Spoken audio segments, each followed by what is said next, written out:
Muy buenas noches, señores, bienvenidos, Padre, gracias te damos por tu infinita misericordia, por tu infinito amor, Señor, pero sobre todo por la gracia, por haber sido elegidos antes de la fundación del mundo para estar en tu presencia, Señor, cuando tú nos llames a rendir cuentas contigo. Te agradecemos por el día que nos diste, Señor, lleno de bendición, de provisión, de trabajo, Señor, porque sabemos que todo viene de ti y es por ti. Asimismo te pedimos por todas las personas necesitadas que el día de hoy, Señor, dispongas provisión para ellos conforme a tu voluntad. Y sobre todo, Señor, te alabamos y te bendecimos porque nunca nos dejas solos. En el nombre de Cristo Jesús. Amén. Muy buenas noches, señores, bienvenidos. Ya estamos aquí otra vez, día viernes. Y pues vamos a comenzar con la lectura del día de hoy. En esta ocasión nos tocan otra vez dos capítulos del libro de Segundo de Reyes, aún más cortos que los de ayer. Pero ¿qué vimos el día de ayer? Ok, vemos algo que el Señor siempre les está reclamando tanto a los reyes de Israel como a los reyes de Judá. ¿Qué es eso que siempre les recalcaba el Señor? Ustedes no anduvieron en el camino de David mi siervo. No. El otro día comentábamos que por qué quería tanto Dios a David, ¿no? Cuando vemos en la palabra que así bueno que digamos no era, de hecho ni siquiera le llegaba a regular, pero el Señor lo amaba y lo amaba sobremanera. Y tan es así que el pueblo de Israel lo tiene como el más grande rey que ha existido. Y la palabra de él habla puras bondades, puras cosas buenas. De hecho, el Señor se lo pone como ejemplo a todos los reyes de Israel, ¿no? A unos les decía, es que debes de andar en el camino en el que anduvo David mi siervo. Es que no anduviste en los caminos de David mi siervo. Es que no fuiste como David mi siervo. ¿Qué era eso que tanto le agradaba a Dios de David? ¿Qué era lo que le agradaba? Que David jamás, ni aun en sus pecados más terribles, se pasó a otros dioses. David siempre se estuvo fiel y al lado del Dios de Israel. Siempre. Jamás vamos a ver en la palabra que David ni siquiera haya tenido un atisbo de duda para seguir a otro Dios. David siempre estuvo pendiente de la voluntad del Señor, aunque muchas veces no la hizo, pero que sí, él jamás fue en pos de otros dioses. Eso es lo que el Señor le presume tanto a todos los reyes que sucedieron a David. Ahora que acabemos, hasta que acabemos Crónicas, les vamos a dar una lista de los reyes, porque todavía falta Crónicas. Bueno, en Crónicas solamente leemos los reyes de Judá. Bueno, sí se las damos terminando reyes. Pues ya creo lo terminamos el fin de semana. Bueno, eso era lo que tanto presumía Dios de David. Ven este tipo, así como lo ven con sus pecadotes, jamás me dio la espalda. Siempre estuvo a mi servicio David. Nunca jamás volteó a ver siquiera a otro Dios, a otra imagen, a otra estatua, a otra talla de madera. Jamás. David siempre estuvo del lado de Dios. ¿Qué tenemos que aprender de David? No sus pecados, sino eso precisamente. Que el Señor diga de nosotros, ese era el inmundo pecador que antes conocieron como Juan, pero anduvo en el camino de David mi siervo. Jamás, desde que recibimos a Jesucristo, nadie de nosotros debería siquiera pensar en darle la espalda a Dios. Aún siempre estamos hablando de pruebas y tribulaciones, porque es lo que dice la palabra, es lo que es esta vida. Pruebas y tribulaciones y tentaciones, pero que en esas pruebas y tribulaciones nosotros jamás dejemos de pensar el sacrificio que hizo Jesús con nosotros para pagar la deuda que no podíamos pecar, la elección que Dios hizo de nosotros antes desde la fundación del mundo y sobre todo que debemos permanecer fieles a Dios. Dice Pablo en sus epístolas, no sé qué elegir, si quedarme aquí y seguir compartiendo el Evangelio o irme de inmediato a la presencia del Señor. Ya, nosotros por eso siempre les hemos repetido, no tenemos miedo de lo que venga, ni el día que el Señor diga, hasta hoy, Juanito, porque sabemos a dónde vamos, y de verdad, como sabemos a dónde vamos, deberíamos de anhelar no solo estar en Él, sino que Jesucristo regrese a este mundo que cada día se parece más a Sodoma y Gomorra. Por eso no se sorprendan de los desastres naturales, de las cosas que pasan, de hombres infieles, de todo lo que pasa, no es algo más que el recordatorio de Dios que estamos así, pero así del día de la ira del Señor. Vamos a comenzar con la lectura del día de hoy. Vamos a comenzar con el capítulo 18 del libro Segundo de Reyes. Por fin, uno más o menos Reinado de Ezequías. En el tercer año de Oseas, hijo de Ela, rey de Israel, comenzó a reinar Ezequías, hijo de Acaz, rey de Judá. Cuando comenzó a reinar era de 25 años y reinó en Jerusalén 29 años. El nombre de su madre fue Abi, hija de Zacarías. Hizo lo recto ante los ojos del Señor, conforme a todas las cosas que había hecho David su padre. Él quitó los lugares altos y quebró las imágenes y cortó los símbolos de acera, e hizo pedazos la serpiente de bronce que había hecho Moisés, porque hasta entonces le quemaban incienso los hijos de Israel, y la llamó Neustán. Sí, bueno, mañana les decimos qué significa Neustán. En el Señor Dios de Israel puso su esperanza. Ni después ni antes de él hubo otro como él entre todos los reyes de Judá, porque siguió al Señor y no se apartó de él, sino que guardó los mandamientos que el Señor prescribió a Moisés, y el Señor estaba con él, a donde quiera que salía prosperaba. Él se rebeló contra el rey de Asiria y no le sirvió. Hirió también a los filisteos hasta Gaza y sus fronteras, desde las torres de las atalayas hasta la ciudad fortificada. Caída de Samaria. En el año cuarto del rey Ezequías, que era el año séptimo de Oseas, hijo de Ela, rey de Israel, subió Salmanasar, rey de los asirios, contra Samaria y la sitió, y la tomó al cabo de 3 años en el año sexto de Ezequías, el cual era el 9º año de Oseas, rey de Israel. Fue tomada Samaria, y el rey de Asiria llevó cautivo a Israel a Asiria, y los puso en Ala, en Abor, junto al río Gozán, y en las ciudades de los medos, por cuanto no habían atendido a la voz del Señor su Dios, sino que habían quebrantado su pacto y todas las cosas que Moisés, siervo del Señor, había mandado, no las habían escuchado, ni puesto por obra. Sennacherib invade a Judá. A los 14 años del rey Ezequías subió Sennacherib, rey de Asiria, contra todas las ciudades fortificadas de Judá y las tomó. Entonces Ezequías, rey de Judá, envió a decir al rey de Asiria que estaba en Laquis: yo he pecado, apártate de mí y haré todo lo que me impongas. Y el rey de Asiria impuso a Ezequías, rey de Judá, 300 talentos de plata y 30 talentos de oro. Dio por tanto Ezequías toda la plata que fue hallada en la casa del Señor y en los tesoros de la casa real. Entonces Ezequías quitó el oro de las puertas del templo del Señor y de los quiciales que el mismo rey Ezequías había cubierto de oro, y lo dio al rey de Asiria. Después el rey de Asiria envió contra el rey Ezequías al Tartán, al Rapsaris y al Rapsacés, con un gran ejército, desde Laquis contra Jerusalén, y subieron y vinieron a Jerusalén, y habiendo subido, vinieron y acamparon junto al acueducto del estanque de arriba, en el camino de la heredad del lavador. Llamaron luego al rey, y salió a ellos Eliquiam, hijo de Hilcías, mayordomo, y Sebna, escriba, y Joá, hijo de Asaf, canciller. Y les dijo al Rapsacés: digan ahora a Ezequías: así dice el gran rey de Asiria, ¿qué confianza es esta en que te apoyas? Dices, pero son palabras vacías. Consejo tengo y fuerza para la guerra. ¿Mas en qué confías? ¿En que te has rebelado contra mí? He aquí que confías en este báculo de caña cascada, en Egipto, en el cual si alguno se apoya, se le entrará por la mano y la traspasará. Tal es Faraón, rey de Egipto, para todos los que en él confían. Y si me dicen, nosotros confiamos en el Señor nuestro Dios, ¿no es este aquel cuyos lugares altos y altares ha quitado Ezequías y ha dicho a Judá y a Jerusalén: delante de este altar adorarán en Jerusalén? Ahora pues, yo te ruego que des rehenes a mi señor, al rey de Asiria, y yo te daré 2000 caballos, si tú puedes juntar jinetes para ellos. ¿Cómo pues podrás resistir a un capitán, al menor de los siervos de mi señor, aunque estés confiado en Egipto con sus carros y su gente de a caballo? ¿Acaso he venido yo ahora sin el Señor a este lugar para destruirlo? El Señor me ha dicho: sube a esta tierra y destrúyela. Entonces dijo Eliakim, hijo de Hilcías, y Sebna y Joa al Rabsacés: te rogamos que hables a tus siervos en arameo, porque nosotros lo entendemos, y no hables con nosotros en lengua de Judá a oídos del pueblo que está sobre el muro. Y el Rabsacés les dijo: me ha enviado mi señor para decir estas palabras a ti y a tu señor, y no a los hombres que están sobre el muro, expuestos a comer su propio estiércol y a beber su propia orina con ustedes. Entonces el Rabsacés se puso en pie y clamó a gran voz en lengua de Judá, y habló diciendo: oigan la palabra del gran rey, el rey de Asiria.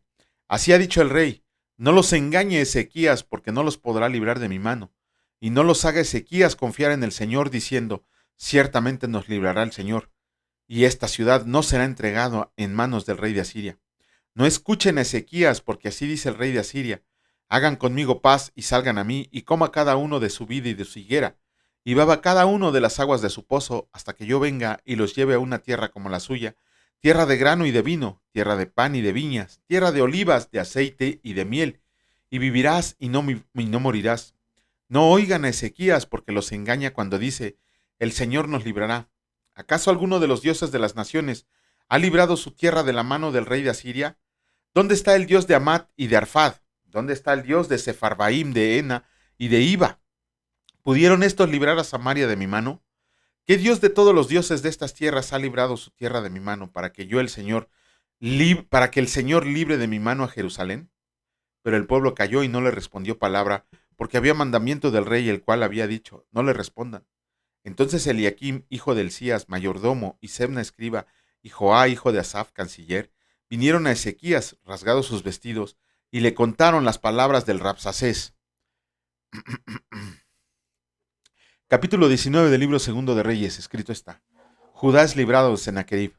Cuando el rey Ezequías lo oyó, rasgó sus vestidos y se cubrió de cilicio y entró en la casa del Señor, y envió a Eliaquim mayordomo, a Sebna escriba y a los ancianos de los sacerdotes cubiertos de cilicio, al profeta Isaías, hijo de Amós, para que le dijeran: así ha dicho Ezequías, este día es día de angustia, de reprensión y de blasfemia, porque los hijos están a punto de nacer y la que da a luz no tiene fuerzas.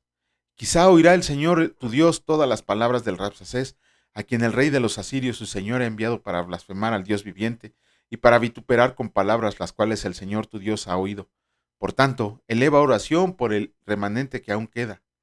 Vinieron pues los siervos del rey Ezequías a Isaías, e Isaías le respondió: así dirán a su señor, así ha dicho el Señor: no temas por las palabras que has oído, con las cuales me han blasfemado los siervos del rey de Asiria. He aquí pondré yo en él un espíritu, y oirá rumor, y volverá a su tierra, y haré que en su tierra caiga espada. Y regresando el Rabsacés, halló al rey de Asiria combatiendo contra Libna, porque oyó que se había ido de Laquis, y oyó decir que Tiraca, rey de Etiopía, había salido para hacerle guerra. Entonces volvió él y envió embajadores a Ezequías, diciendo: así dirán a Ezequías, rey de Judá: no te engañe tu Dios en quien tú confías para decir: Jerusalén no será entregada en mano del rey de Asiria. He aquí tú has oído lo que ha dicho los reyes de Asiria a todas las tierras, destruyéndolas. ¿Y escaparás tú? ¿Acaso libraron sus dioses a las naciones que mis padres destruyeron, esto es Gozán, Harán, Resef, y a los hijos de Edén que estaba en Telazar? ¿Dónde está el rey de Amat, el rey de Arfad, y el rey de las ciudades Sefarbaín, de Ena y de Iba? Y tomó Ezequías las cartas de las manos de los embajadores, y después que las hubo leído, subió a la casa del Señor, y las extendió Ezequías delante del Señor. Y oró Ezequías delante de Dios, diciendo: Señor Dios de Israel, que moras entre los querubines, solo tú eres Dios de todos los reinos de la tierra. Tú hiciste el cielo y la tierra. Inclina, oh Señor, tu oído y oye. Abre, oh Dios, tus ojos y mira, y oye las palabras de Sennacherib, que ha enviado a blasfemar al Dios viviente. Es verdad, oh Señor, que los reyes de Asiria han destruido las naciones y sus tierras, y que echaron al fuego a sus dioses, por cuanto ellos no eran dioses, sino obra de manos de hombres, madera o piedra, y por eso los destruyeron. Ahora pues, oh Señor Dios nuestro, sálvanos, te ruego de su mano para que sepan todos los reinos de la tierra, que solo tú, Señor, eres Dios. Entonces Isaías, hijo de Amós, envió a decir a Ezequías: así ha dicho el Señor Dios de Israel: lo que me pediste acerca de Sennacherib, rey de Asiria, he oído. Esta es la palabra que el Señor ha pronunciado acerca de él. La virgen hija de Sión te menosprecia, te escarnece, detrás de ti mueve su cabeza la hija de Jerusalén. ¿A quién has vituperado y blasfemado, y contra quién has alzado la voz y levantado en alto tus ojos? Contra el Santo de Israel, por mano de tus mensajeros has vituperado al Señor y has dicho: con la multitud de mis carros he subido a las alturas de los montes, a lo más inaccesible del Líbano. Cortaré sus altos cedros, sus cipreses más escogidos. Me alojaré en sus más remotos lugares, en el bosque de sus feraces campos. Yo he cavado y bebido en aguas extrañas, he secado con las plantas de mis pies todos los ríos del Egipto. ¿Nunca ha oído que desde tiempos antiguos yo lo hice y que desde los días de la antigüedad yo lo tengo ideado? Ahora lo he hecho venir, y tú serás para hacer desolaciones, para reducir las ciudades fortificadas a montones de escombros. Sus moradores fueron de corto poder, fueron acobardados y confundidos. Vinieron a ser como la hierba del campo y como hortaliza verde, como heno de los terrados marchitado antes de su madurez. He conocido tu situación, tu salida y tu entrada y tu furor contra mí, Por cuanto te has airado contra mí, por cuanto tu arrogancia ha subido a mis oídos, yo pondré mi garfio en tu nariz y mi freno en tus labios, y te haré volver por el camino por donde viniste. Y esto te daré por el señal, oh Ezequías. Este año comerás lo que nacerá de suyo, y el segundo año lo que nacerá de suyo. Y el tercer año sembrarás y segarás y plantarás viños, y comerás el fruto de ellas. Y lo que haya escapado, lo que hubiera quedado de la casa de Judá, volverá a echar raíces abajo y llevará fruto arriba, porque saldrá de Jerusalén remanente y del monte Sión los que se salven.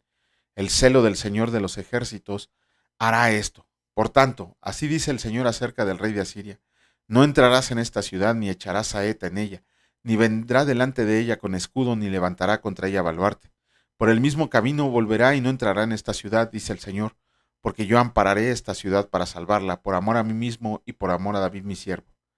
Y aconteció que aquella misma noche salió el ángel del Señor y mató en el campamento de los asirios a 185,000.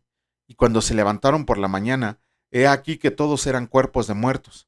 Entonces Sennacherib, rey de Asiria, se fue y volvió a Nínive, donde se quedó, y aconteció que mientras él adoraba en el templo de Nisroch su dios, Adramelech y Sarecer sus hijos lo hirieron a espada y huyeron a la tierra de Ararat, y reinó en su lugar Esarhadón, su hijo. ¡Wow! ¡Wow! Mañana, si Dios lo permite, vamos a hacer el comentario acerca de esto, porque a mí, bueno, este es también uno de los pasajes que más se me han pegado de la Biblia. Yo creo por mi manera de ser, dice mi esposa, por lo que fui, este, me encanta este tipo de narraciones, ¿no? Cuando sale el ángel del Señor a guerrear. Un ángel acabó con 185,000 soldados acostumbrados a la guerra, años de experiencia, ya no hacían diferencia entre mujeres, niños y hombres, subían a donde tenían que subir, o sea, eran mercenarios, soldados, bárbaros, ¿no? Y el pueblo de Israel les temía y todas las naciones habían conquistado. Y la palabra nos enseña que uno, bueno, hay que ver también qué ángel, ¿no? Dice la palabra el ángel del Señor, y el ángel del Señor, acuérdense que como lo vimos en varios capítulos del Antiguo Testamento, y sobre todo cuando explicamos el capítulo 6 de Jueces, nos damos cuenta que el ángel del Señor es nada menos que nuestro Señor Jesucristo, pero en esta faceta de guerrero. Ya lo quiero ver cuando venga aquí a esta tierra a acabar con sus enemigos, ¿no? Ya lo queremos ver. Vamos a comenzar con la lectura del Evangelio de Lucas, pero antes, ayer leímos algo que a mí me costó cerca de 12 años comprender, la historia del siervo y del siervo del centurión. A mí me costó muchísimo trabajo comprenderlo. Es un pasaje para mí fue muy difícil entenderlo. Hay quien lo entiende en 2 días, en un día, en una leída. Yo tardé 12 años en comprender qué quería decir ahí el Señor Jesucristo, ¿no? Pero también vemos por ahí, y no voy a hacer el comentario del centurión, más que simple una partecita, porque lo del centurión merece una clase aparte, pero vemos ahí lo que leemos del centurión y vemos lo que dice después la palabra del Señor Jesucristo, cuando iban velando a un muchacho que era el hijo único de una viuda y de la cual el Señor sintió compasión. Ah, tenemos que ver en el relato del centurión y su siervo, y en el relato de la viuda con su hijo fallecido, hay una cosa en común. Vámonos a Génesis 1:1. ¿Qué dice la palabra? En el principio creó Dios los cielos y la tierra. Si seguimos leyendo, nos vamos a dar cuenta que el Señor no hizo pases mágicos con la mano, no hizo movimientos extraños, no dijo abracadabra, o sea, nada extraño, sino que simple y sencillamente el Señor dio una orden. Dios creó el cielo y la tierra por medio de su palabra. Por medio de su palabra no hizo absolutamente nada más que declararlo. Y eso, bueno, no me voy a meter con esas malas bestias de falsos pastores y falsos profetas, pero la palabra del Señor creó todo, absolutamente todo, todo lo creó el Señor por medio de su palabra. ¿Qué vemos qué comprendió el siervo del centurión acerca del Señor Jesús? Primero que nada, lo que nos tiene que sorprender es que dijo: yo no soy digno de que entres en mi casa. ¿Y quién de nosotros era digno de que Jesucristo entrara en nuestra casa, no? El creador del universo, el creador de todo, que viniera Jesucristo y morara en nuestra casa. ¿Quién puede levantar la mano? ¿Quién puede levantar la mano y decir en este momento: yo soy digno de que Jesucristo viva en mi casa? Ojo, Cuando tienes tu nuevo nacimiento, Jesucristo te justifica delante de Dios y es cuando te hace digno de la gracia. Vamos a dejar la parte de eso tantito para otro día. El centurión le dice, no soy digno de que entres en mi casa. Y le dice el centurión, pero di la palabra. Así le dijo al Señor Jesús, di la palabra. Ajá. Si nos vamos al relato de cuando el Señor Jesús, ¿cómo se llama? Resucita al hijo de la viuda, vemos cuando Elías y Eliseo, cada uno resucitó a su personaje respectivo, dice la palabra que se recostaron sobre ellos y prácticamente soplaron aliento de vida. Sin embargo, ¿qué hizo Jesucristo? Le dijo, levántate. A Lázaro, ¿qué le dijo? Levántate. El poder de la palabra de Jesucristo. Ajá. Entonces estamos viendo ahí una de las muestras más de que Jesucristo es Dios. ¿Por qué? Porque con el puro poder de su palabra daba vida el Señor, creaba, daba vida. De la misma manera Jesucristo ni siquiera vio al centurión, después lo vio, pero ni siquiera vio al siervo. Y el centurión le dijo, es que solamente con que digas la palabra. Era increíble que un gentil, que un romano, supiera más de la palabra de Dios que los mismos judíos, que el mismo pueblo judío. Eso es increíble. Eso quiere decir que el centurión leía la palabra, lo que conocemos hoy como el Antiguo Testamento. Leía la ley. Seguramente él puso mucha atención en el sentido de que Dios, ¿cómo se llama? Por la pura palabra creó todo. Cuando dijo eso, le dijo a Jesucristo que solamente di la palabra y mi siervo va a sanar. Ni siquiera le dijo, ven a mi casa, tócalo, recuéstate, úntale aceite, mantequilla, no lo sé. Simplemente le dijo, di la palabra. Tan es así que es otra de las personas con las que el Señor Jesucristo se maravilló. Dos veces se maravilla Jesucristo. Uno es con una mujer y otra es con este centurión, porque se maravilla de la fe. De hecho, les restrega en la cara al pueblo judío de ese tiempo, que les dice, ni aún en Israel he hallado tanta fe. La fe del centurión era que sabía que por la pura palabra de Jesucristo, por la orden de Jesucristo, su siervo iba a sanar. Y en cuanto al hijo de la viuda, bueno, que había fallecido, ni siquiera se lo pidieron. Jesucristo tuvo compasión de la viuda porque sabía, pues esta mujer va a vivir como por diosera el resto de su vida. ¿Y qué hizo el Señor Jesús? No me le dijo, párate, no, párate. Lo mismo que le dijo a Lázaro, párale, levántese. No los tocó, no hizo pases mágicos, nada. Por el puro poder de la palabra de Jesucristo, dio vida a aquellos que ya estaban muertos. Ajá. Entonces, independientemente de que vemos de que Jesucristo también es omnipotente, es todopoderoso, el Señor Jesucristo, esa es una muestra de que Jesucristo es Dios también. ¿Por qué? Porque los dos crean con la pura palabra, la primera y segunda persona de la Trinidad. Con la pura palabra crean vida, crean todo, absolutamente todo. Entonces ya no nos debe quedar ninguna duda. Bueno, y si les queda duda, pues vamos a seguir explicándolo aquí con la palabra. Hay dos versículos de Pablo, así dos versículos que dicen claramente Jesucristo es Dios. No hay que inferir, no hay que interpretar, no hay que darle vueltas, no hay que investigar en muchas Biblias. Hay dos versículos de Pablo que dicen así, Jesucristo es Dios. Pero bueno, cuando lleguemos a las cartas paulinas, ahí lo vamos a encontrar. Ahora sí, vamos a comenzar con la lectura del día de hoy. Nos toca terminar con el capítulo 7 del Evangelio de Lucas, muy cortito, y escrito está: Jesús en el hogar de Simón el fariseo.